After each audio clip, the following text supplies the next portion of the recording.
I'm so happy to be here with Astréa today.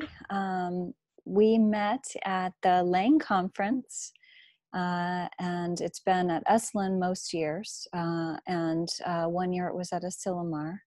But yeah, this year, considering everything that's going on, we're not able to go. But what we have been doing with the Gnosis Retreat Center Salon is having online offerings monthly for our community. And so I got to see Astréa at the last one, and it was about authentic community.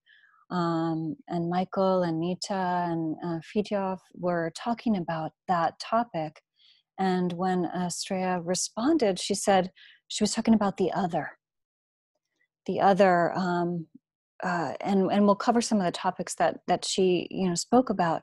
But it just really hit me, and I said, this is a topic that's really important right now. With everything that's going on, we really need to be thinking about this, discussing this, and covering some of the areas that we're going to cover today. So I'm so happy to see you and to be with you, Astréa. Thank you. She's coming all the way to us from Brazil. And it's a really special day too for this topic. And I didn't plan this, but it just so happens that last night was the full moon in Scorpio. And right. That really resonates with the topic of the other, doesn't it? So thank you. Welcome. I'm glad to have you here. And yeah. Thank you for the invitation. I'm really happy to see you, to be here and talk about this topic. Yes. The other. Yeah. Yeah. Yeah. And yeah, beautiful full moon yesterday. 7th May 2020. Did you see it? Yes. Well, not only saw it, but I feel like it keeps me awake when it's the full moon. I'm like, ding, and then when I do get to sleep, my dreams are very vivid too. So, and powerful. Yeah. So are you affected by the moon, the rhythms of the moon, or the quality of the moon? Yes, I love to see it, but it's not very often. I live in a big city, so usually it's hard to see the moon. Only when I go outside to the countryside, I can see it rising. Beautiful, big one, yellow, red, and very bright. But here in São Paulo, it's hard to see it. And yesterday, it was like cloudy. It was a pity. But I can feel the influence somehow, I guess, in my daily life maybe, but it's not so easy to connect. I think when you are close to nature is easier. So in big cities, but definitely there is an influence. I remember once I was in the north of Brazil, and that's 30 years ago. I was like 20. And I was in a small community in front of the sea. And the moon rises, and suddenly everything changes. The kids, the children start like dancing and saying, full moon, full moon. It was so beautiful. They were screaming and shouting, and there was a connection there. I never forget about it. How do you feel about the influence on you? Well, thank you for sharing that powerful image, because I feel like for me, the moon really does tap into those things, like you said, the sea, right? And the tide, right, is connected to the moon, and the rhythms of the body. And like I said, the dreams and imagination. I was listening to a lot of music last night too, and singing and nostalgia. I was getting some nostalgia too. So there was this really dreamy quality for me. like of the imagination and memory too. And so with the theme of the other, it's almost like the other, at least for me in the last few days, the other has been the dream world. It has been the imagination. It has been other time too. So, it's interesting to think about the moon and the other, and kind of some of those qualities of how there's not such a stark difference, like with the sun and the light and shadow. It's like I don't feel like that's there. It's just that, I think that you've shared that with me as well, that's something that you were thinking about. Yes, right. The shadow of the moon is not really sharp, so it's more like you can have more space to dream, to imagination, and there is this and that. This is a tree and maybe not a tree, maybe it's an animal, and you don't see it quite well, different from the sun. Sun, you see, this is a tree, this is an animal, this cannot be that. So it's like excluding things. And I think the moon includes, it's more inclusive. So the other, it's more mixed. You can have this and that together, which is good to our culture, to the moment we are living in. The moment we are living in, I guess it's too much exclusion. The other, it's far away. It's not together. So maybe the moon has this idea that can include more with imagination. I love that. I love that it has this quality of like bringing closer together, if not somehow infusing or recognizing the relationship to and with, and maybe inside of. Like what I'm feeling into is this idea of like a paradox, that there's, or conjunctio, where there's this way of being able to hold both and. It doesn't have to be one or the other. It can be both, and both simultaneously. Not even both like next to each other, but both at the same time. So that feels really interesting to me in terms of the other. In what ways are we also the other? In what ways, where does the other go inside of us? And then that sort of lends itself to thinking about the unconscious, doesn't it? Totally. Yes. Yes. The moon and the unconscious. Yes. The mysterious, like a dream. When you dream at night, it's something, usually you think, why did I dream that? This is not mine. Where does it come from? And it's the unconscious. So yes, it has this moon spirit to it, the mysterious and the other, like, this is part of me. I know the dream, I did the dream, I made it, it's part of me, but it's not really, where is it? That's right. Yeah. And for me, there are these moments too, where it almost seems like there's a place that dreams are, that you travel to, or that people visit you. And sometimes dreams feel, for some people and myself in the past and at different times, feel prophetic. They feel like there's something that is coming from somewhere else and dropping into our psyche, into our soul, with messages, and that has a lunar quality and an other quality too, like the other, the spirit, or the divine, or the other, not only as like the hidden dark, scorpionic mysterious powers, right, but also the powers of of the other as something that's both us and not us. Like you said, that both and, you know?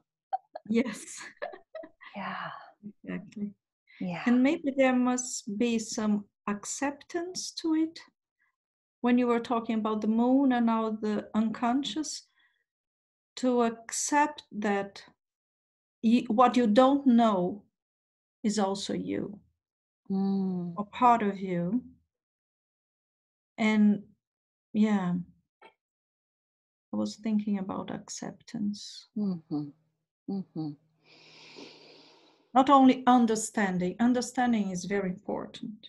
You understand that this is outside, but it's also inside of me. Mm-hmm. But also accepting what you don't know about yourself, the unconscious, Mm-hmm. and loving it, because I totally agree. I think there is a message. I think there is something that you don't know about you when the dreams, they say something about you. I don't know where they come from. It is mysterious. It is mysterious for sure. But I love this idea of acceptance. It's like, how do we, and like, what does that even mean? How do we make room for? How do we allow the other to be a part of us, you know, without rejection, without separation, without pushing away? And I think that you were talking about like this externalization or projection and or repression, you know, as some of these mechanisms that happen that perpetuates this separation, you know, and that makes me think of these times in terms of the virus as a potential other right now. And that was something I also thought would be very interesting to kind of couch in terms of this theme. How is the virus the other? Now that you are saying this, yes, I'm thinking about pain, suffering. Those things are things you naturally exclude, right? It's natural that you say, no, I don't want this. I don't want pain. I don't want to suffer. This is not me. But I was thinking about Buddhism. When they say you have pain, you connect to the pain and you get closer to the pain will be much less if you don't try to fight it, just accept the pain. So acceptance of not the virus, but the things we are living now, all that comes with the virus, that pain, suffering, fear. If we accept it, maybe we live better with this other. Do you follow? What do you think about? Yes, and I think that there's something about this wisdom that you're sharing of instead of fighting, instead of pushing away, that there's a way that, because, you know, what's happening is that there's this sense of we have to exclude in order to be safe. Like we have to wear the mask and the gloves and we have to stay at home and stay away from people 6 feet away. And we are not by any means saying don't do that. Obviously, we need to do that. But how do we accept that that is a way to be that is honoring of ourselves and for those that are more vulnerable? Right. So that we're protecting them by making these separations, but not, here's what I'm getting, right? It's not because we're being oppressed by another other, like the government, that's telling us and forcing us to be separate. It's we choose to be separate, to be respectful. And that makes a difference to me. and to many people who are saying, I'm choosing to do these practices. I think of it like a spiritual practice of PPE, right? Of social distancing, of shelter in place. That it's like we're choosing to respect the other of the virus because of its potential risk. Not because we are so afraid that we have to make ourselves more vulnerable, because fear suppresses the immune system. Anxiety makes us more vulnerable, right? So how do we live in these times with acceptance, but also somehow hope that things will get better? For me, that's a big piece of it, that like we're really talking about like cultural shifts too. Like, how does the virus or the pandemic, which is another, how does that shift what we see and understand about our culture or the systems of our culture? Because we're seeing how the systems that are in place, the government, politics, economics, capitalism, all of these things, these are structures that are other, that we belong to, we become part of. Are they compatible with who we are? Is this what's going to serve everyone best or not? So I think we can talk about culture and systems as the other also, maybe. Right. Yes. Yes, you were saying, and I was thinking about, like, I saw some pictures from kids in school in China, and they have like little, not boxes, but they are separated in different places when they are eating, not to spread the virus. In Brazil, that would be very difficult to happen. Kids, not that they are completely different. It would be very difficult for them to be like standing still because of the culture. They are very much like more spontaneous, and I don't know, maybe it can happen, of course, but I looked at this picture and I said, this is a picture from a special country, and in Italy, I think it would be different, and United States, Brazil. So the other, like the culture, is something that really, there is you and your culture, like the other, the Right. language. Yeah, the language. So I think that's important too. When we're thinking about like how culture is created or learned, right? Is there a connection between language and culture, do you think? Yes, very much. Yes, I guess. We were saying about the Eastern culture where they have pictograms and designs and pictures to represent things, and I think they can see instantly when they see something written or draw there. And we have letters and words, and I think it's different. Yes, I think the language and the culture are very much connected. And when you are a baby, when you were born, the other is very much the culture. The other is very much the language, because every baby is born in a different country and different culture, and they will need to translate what they hear to something inside of them, like the other, to take part of them, and there must be a connection. Yeah. you know, and there's this connection too between the mother and the Mm, moon, but the mother mm. and they say the mother tongue is like your Yeah. language, right? So there's something about this first other, which is the mother, that is Mhm. also coming to mind, that like, you know, you make that contact with the mother. And you know, of course, Mother's Day is on Sunday, so just thinking about the relationship of language and the mother also Mhm. as an other. Yes. Yeah.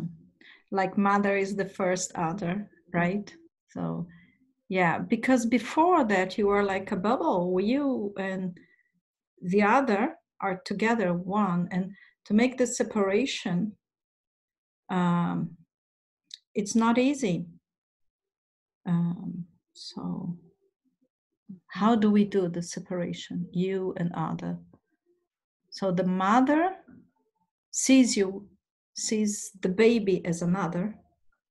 So the baby starts to be another. I think Lacan says something about the mirror stage from 6 months to 18 months, where the baby start to see in the mirror that the baby is the baby, not another, but Mm, to identify, because the mother looks at the baby as another. mm, mm. So it's a translation there. Yes. Yeah. So it's like that initial separation from the unity of being Right. one with the mother as the other is like this all one. And then there's this first separation, and then she sees baby sees mother but doesn't see itself. Mm. Then it sees the mirror, thinks that it's a different thing, an other, but then Mm-hmm. at some point recognizes that that's baby. Okay, got it. Yes. Wow. Yes. And Right. the thing is beautiful is that the mother sees a unit in the baby, but the baby doesn't feel unit because it feels parts, like the mouth and in parts. So to start to make a unit is not easy. Mhm. Someone must dream about you as a unit, and Mm, then you can see, oh, yes, I'm mm, mhm, I'm enclosed in myself. mhm. It's a Like big whole. step.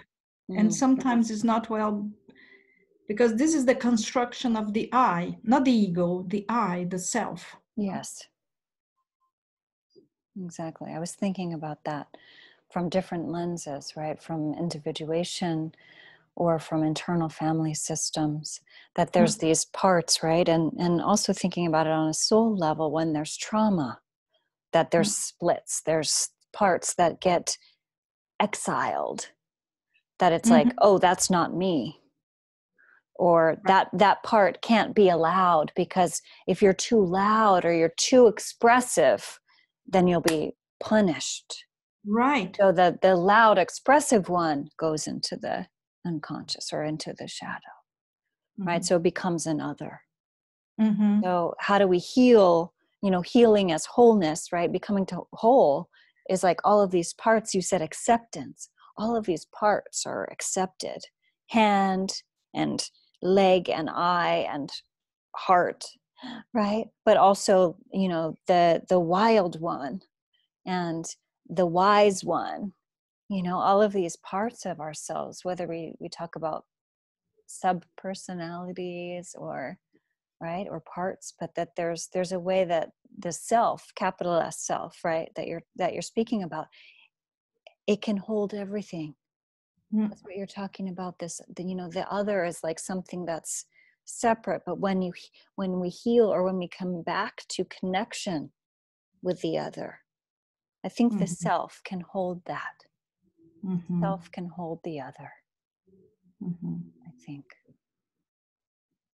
Yeah. Yeah. And artistic expression helps a lot in integrating. Hmm. Yeah. Dancing, Uh-huh. dancing, singing, painting, self-expression helps integrating the other that was repressed, like you are too loud, so you repress. And then to bring it back, maybe music, dancing. Then there is a space, as you're talking about space. Yes, yes, creating Perfect. space for it. Space for this Mm. to shine. Mm. Mm-hmm. I love that. That's definitely an intention of mine moving forward. I just got a new supervisor who is a psychodramatist and expressive arts supervisor. So I've wanted to move in that direction more. So that's very exciting. And Wonderful. in my birth chart, I have a moon on my ascendant in Taurus, but it's square my sun in Leo. So the placement of the sun in Leo, it's like, oh, right? You know. But then the moon square sun, it's like always this, you know, way that it's challenging to have like self and other, and you know, moon and sun, and you know, this this way of integrating the sun and the moon is very important for me. And you know, as a therapist, and as an energy healer, there's a lot of times that I'm the feminine quality, right? The receptacle, the holder, the reflector, like the mirror. You know, so it's interesting. It's like when we're kind of going back to the other and the sun and the moon, it's like, how do we have both? How do we integrate both? The unconscious and the super conscious, if you will, or how do we integrate the feminine and the masculine, the expressive and the receptive? Right. We don't live in a culture that is integrating. The capitalism is more like you are right or you are wrong. This is good and this is bad, which is not true, because we are bad and good. We are right and wrong. And we have to fight against the capitalistic culture to integrate things and accept the ugly and the beautiful together at the same time. Exactly. And what parts of us can we love more, which helps us to love the other more? You know, and I remember you sharing this story about the visitor, and how, you know, in other, you know, in other times or other places, that was different than it is in our culture now. Can you share that story again? Yeah, it was totally different in ancient Greece, where a foreigner would appear in front of your house, and you would open the door and make a reception, give food, bed to sleep, warm, like fire place. And then the next day, when the foreigner, the stranger, the other is in good health and okay, you would ask her name, where they come from. And that's very different from what we live today. First of all, you would say, who are you? Right? Right. And you would like, no. Right. Right. And there may even be fear if someone comes and knocks on your door without being invited. Yeah. Right. Yeah. Right. And the generosity, right, of giving them food and a bed. And I mean, that's very different. It's like the culture, you know, now, especially because of the economic crisis, there's this, oh my gosh, do we have enough? Is there enough to share? Is there, you know, it's like, even if they were poor people and the visitor came, they would still offer something. Right. It's very generous. Absolutely. Yeah. Absolutely true. Yeah. Mm-hmm. Yeah. Yeah. And then didn't you say there was a ritual when they would leave as well? Yes. Mm-hmm. Yeah.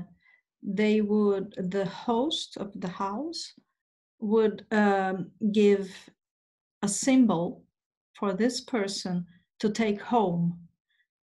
He would break a vase or any object of the house and give half of it to the person. So when they arrive home, they could give to any friend of them or family. So when they go to this house, they would bring the symbol, this half vase, and say, this is the memory of the person who was here and the stories you had together, and you know about me and my country. This is the symbol, symbolic. Mm-hmm. Symbol comes from this, the word symbol, from an object broken. Wow. Wow. That's beautiful.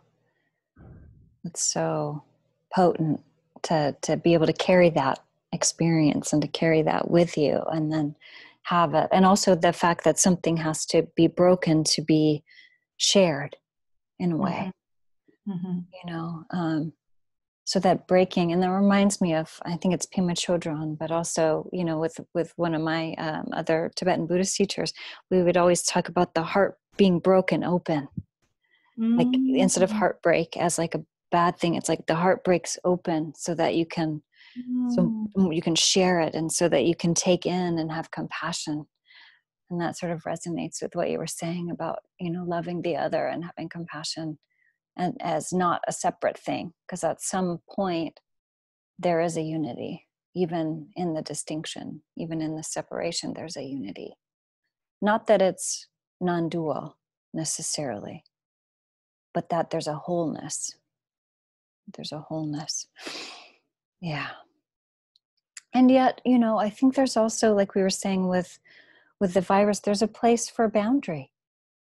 There's a place for having a separation with other.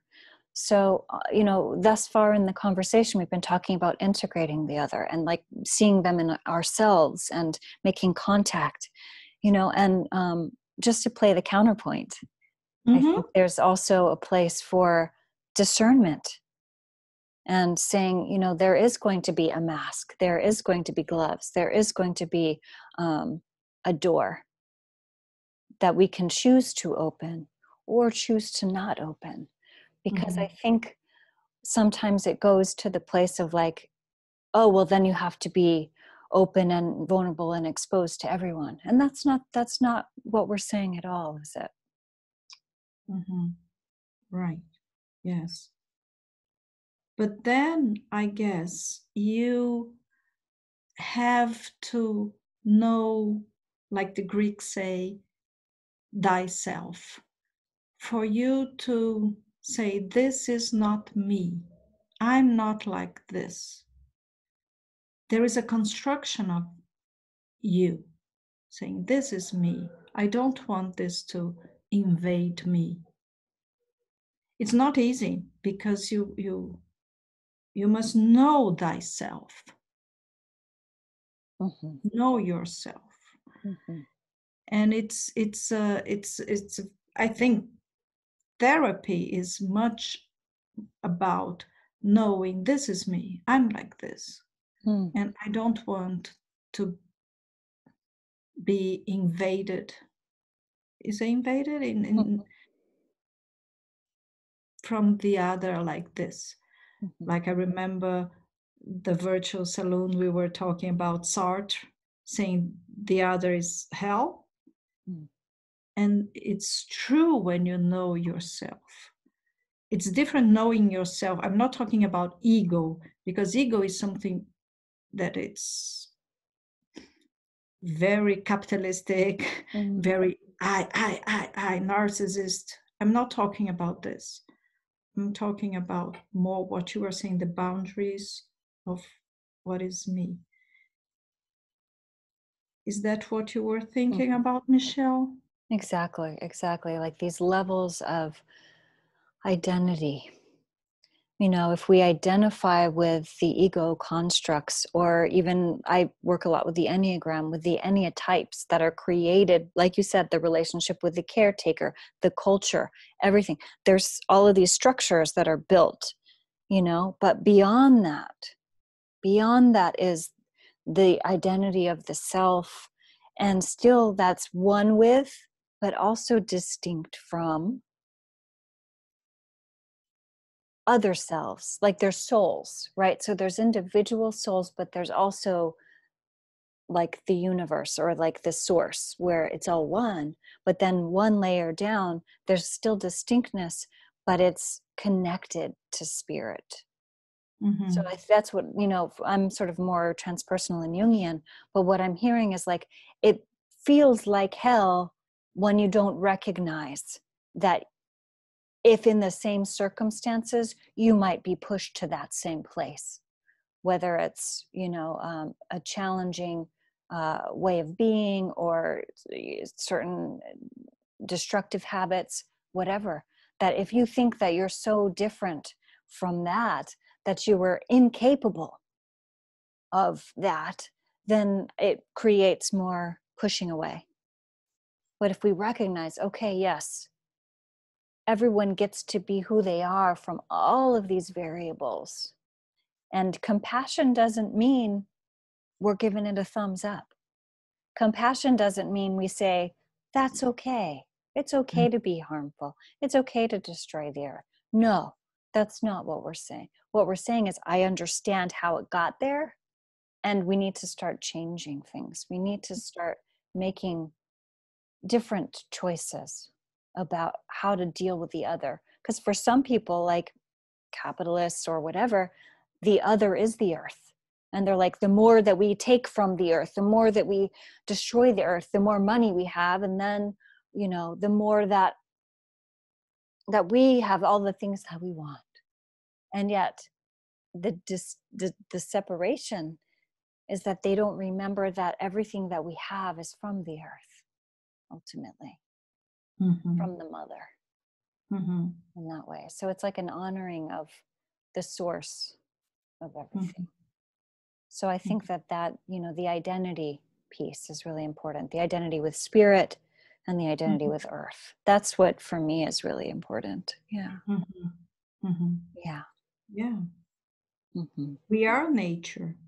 We are not apart. Capitalism think we are apart from nature. We are not. We are nature. That's right. Nature is much stronger than us, actually. Much, much, much. Any earthquake says it. That's right. And the fires and volcanoes and tsunamis. Exactly. Even the virus. Yeah. It's by chance. It's by nature. It happens.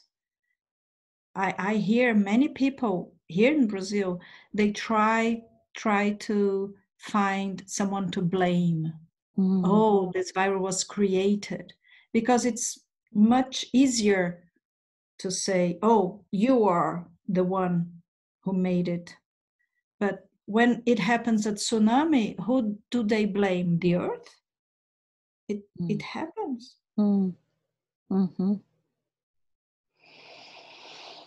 That's right.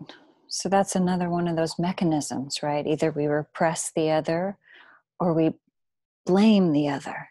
Say, it's you, it's your fault. You did it. Yeah. They're like, well, and who knows which narratives are true? I don't know that. I see a lot of narratives. Maybe it's from, the interaction of different species in certain kind of ways. Maybe it's, biotechnology. We don't know. But what we do know is that there are things even about this planet that are unknown to us, that are mysterious, that are powerful. And I think we need to respect that. And I think we need to honor the earth. That's what is coming up for me, is getting back to the place of honoring it, being in awe of it. Yeah. Wow. Well, thank you so much. This was so Oh, powerful and thank beautiful to be with you. you. Oh. I'd like to say I'm very optimistic. I am. That's my nature.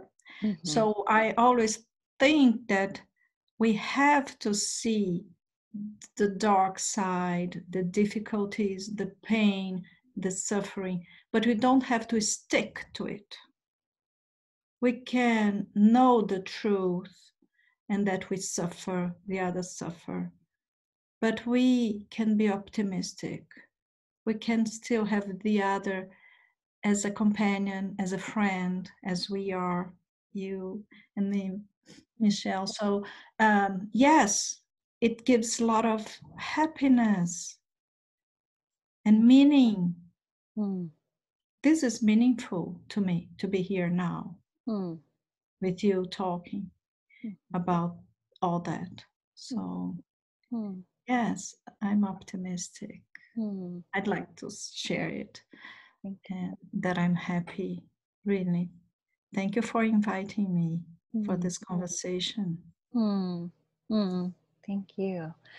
Thank you for naming that too. I feel that hope is a huge healing tool in this time. And holding that perspective of respect and compassion and honoring.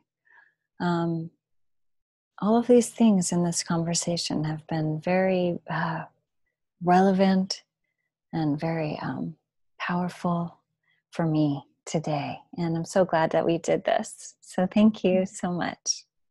For me too. Thank you.